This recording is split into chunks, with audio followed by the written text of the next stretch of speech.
Hello అండి. అందరికీ నమస్కారం. నేను మీ సరోజినినండి.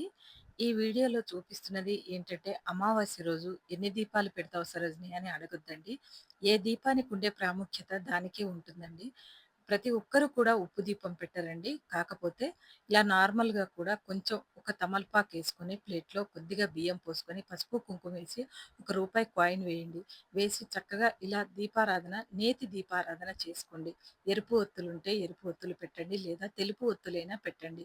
3 ఒత్తులేసి ఇలా మీరు నిండుగా పోసుకోండి. చక్కగా నేను నిండుగా పోయట్లే కాబట్టి 3 సార్లు ఇలా కొద్ది కొద్దిగా చెప్పుకొని అమ్మవారి పేరు చెప్పుకొని పోసుకుంటున్నానండి. మీరు మాత్రం నిండుగా పోసుకొని చిన్న దీపమైనా నిండుగా పోసుకోండి. చిన్న ప్రమిదైనా చాలండి. 2 ప్రమిదలు పెట్టుకోండి ప్లేట్ కింద.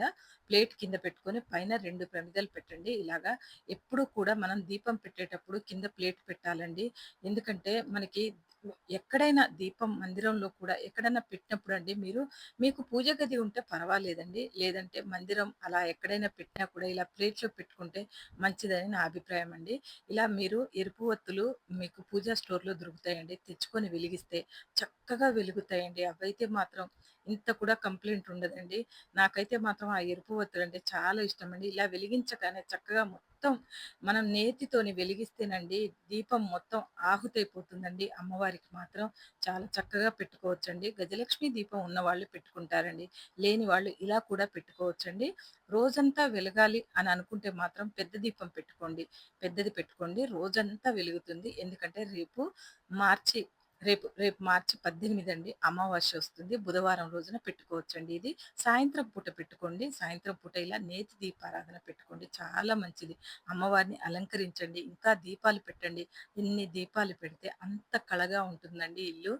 అమావాస్య రోజు కానీ, ఉగాది రోజు కానీ ఇలాంటి దీపాలు పెట్టవచ్చండి. చాలా మంచిది.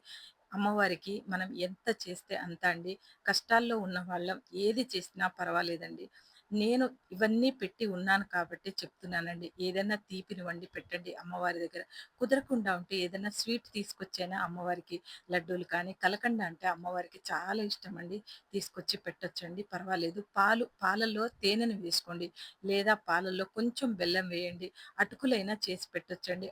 వేడి పాలల్లో అటుకులు వేసేసి కొద్దిగా పంచదార వేసేసినా బెల్లం లేకపోయినా పర్వాలేదండి. ఏదైనా మీ ఇంట్లో ఉన్నదేదో పెట్టి అమ్మవారికి దండం పెట్టుకొని మీకొచ్చిన స్తోత్రాలు చదువుకోండి. మీకు ఏ మంత్రాలొచ్చినా రాకపోయినా అమ్మవారి నామం చెప్పుకొనైనా మీరు ఈ దీపారాధన నిండుగా వెలిగించుకోండి. వీడియో నచ్చితే లైక్ చేయండి.